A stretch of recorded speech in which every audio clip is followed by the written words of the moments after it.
why is this weekend chosen for the celebration of the King James Bible? And the answer to that is that tomorrow is St. Augustine's Day, and St. Augustine is the patron saint of theologians and printers.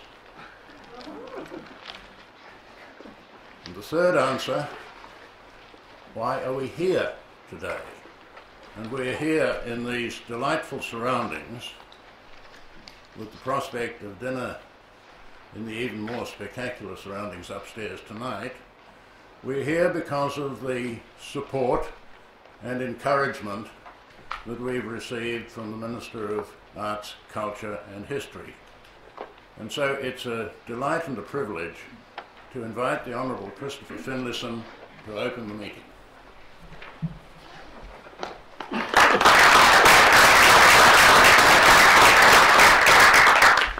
Well, thank you very much for that welcome, Wynne. It is a great pleasure to welcome you to Parliament and to the Beehive Theatrette for what I'm sure is going to be a very significant day.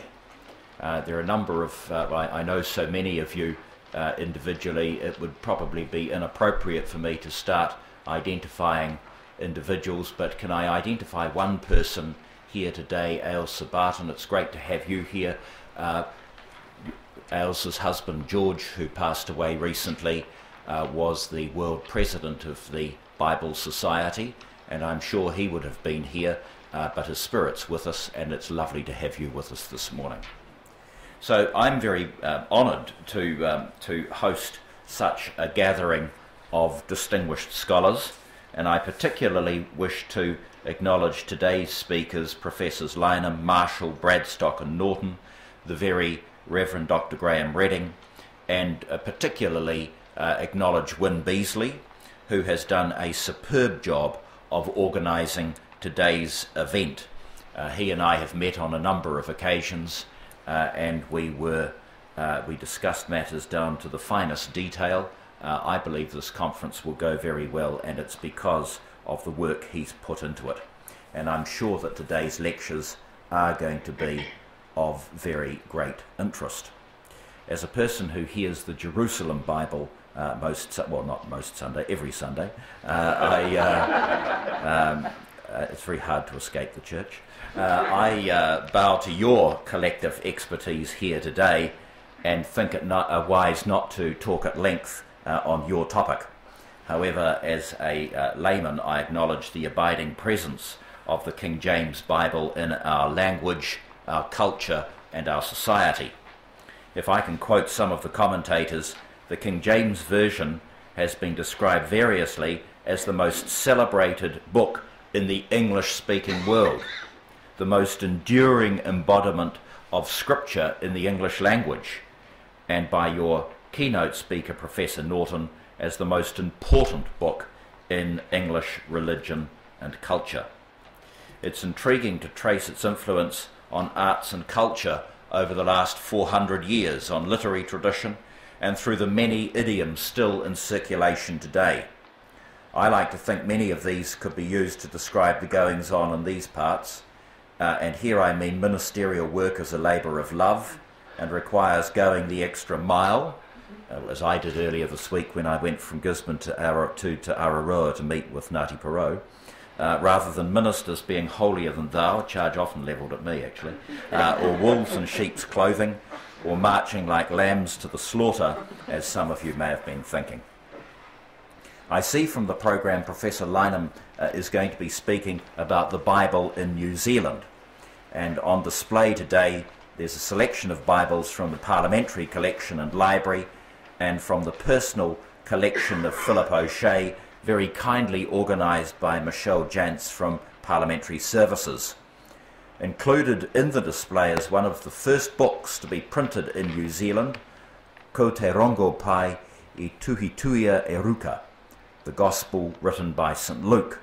This was printed at the mission station in Pahia in 1835, and also on display is a framed engraving of James I from the front piece of a collection of His Majesty's works published in 1616. Apparently, many commentators wonder what future lies in store for the King James Version, given the publication of new Bibles such as the Couples Bible, the Extreme Teens Study Bible, and the One-Year New Testament for Busy Mums. In fact, there's one other book. My good friend Peter Mackenzie and I, Peter's here today, and I must tell you, we had a debate about whether or not we should wear ties. And we both decided that this was a very ecumenical gathering and a very egalitarian gathering, and so we wouldn't. And I arrived to find him putting a tie on, so he received his first biblical injunction of the day: get that tie off. But anyway, he and I were having our sandwiches or soup at Roy Parsons yesterday. I don't know whether you saw it, but there was a book there called the Secular Bible. So it's a Bible for atheists.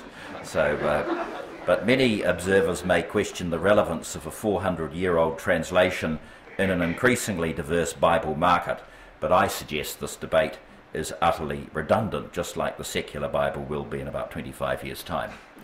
I'm a lifetime supporter of the Bard, and just as I would loathe to attend a performance in contemporary idiom, I suggest that for many of us the resonance and the rich associations of the King James text can simply never be equalled.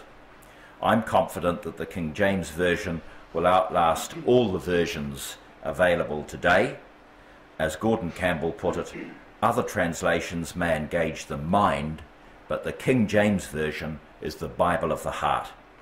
Its strong historic tradition, its prose, and the impact it continues to have on our culture and society means it may very well be the topic for discussion in another 400 years. So welcome to Parliament, and I very much look forward to catching up with you through the day. I hope you don't find me rude, but I will be in and out. I'm going to stay for as much of the keynote address as I can, and then I have to go away, and then I'll come back toward the end of the day. Thank you very much.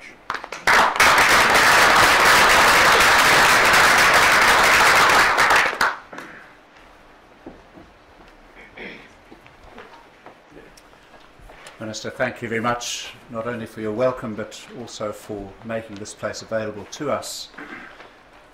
And as you said, we look forward to spending some time with you today. You mentioned all these different Bibles on display in the cathedral at the moment.